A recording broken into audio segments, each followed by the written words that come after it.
ఎడారిలో సెలయేర్లు జూలై 30వ తేదీ. గిన్నెడు చన్నీళ్లు మాత్రం. మత్తయి సువార్త 10వ అధ్యాయము 42వ వచనం. ఈ ప్రపంచంలో మనం బతికేది ఒక్కసారే.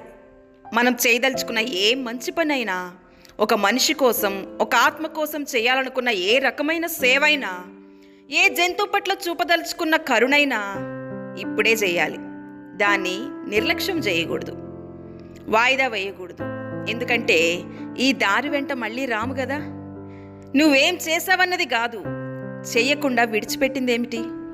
నీ జీవన మలిసంధ్యలో మనసులో మంట పెట్టి మదన పెడుతున్నది ఇదే.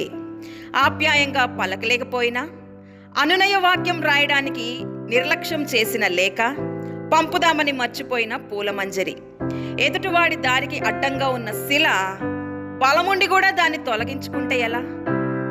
హృదయ వేదనలో ఉన్నవాడికి ఓదార్పుగా ఒక్క మాట చెప్పలేదు. ఆప్యాయత, ఆత్మీయత, ఓ శీతల స్పర్శతో చేతనయ్యుండి కూడా తీరికలేదు. చిన్న చిన్న పనులు చేయడం మానేశావు.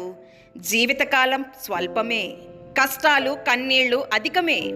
నీలో నుంచి జాలి కదిలి రానంటోంది. కాలం తరలిపోతుంది. నువ్వేం చేశావన్నది కాదు, చెయ్యకుండా విడిచిపెట్టిందేమిటి? నీ జీవన మలి సంధ్యలో మనసులో మంట పెట్టి మదన పెడుతున్నది ఇదే. దేవుడి మాటలను దీవించునుగాక. ఆమేన్.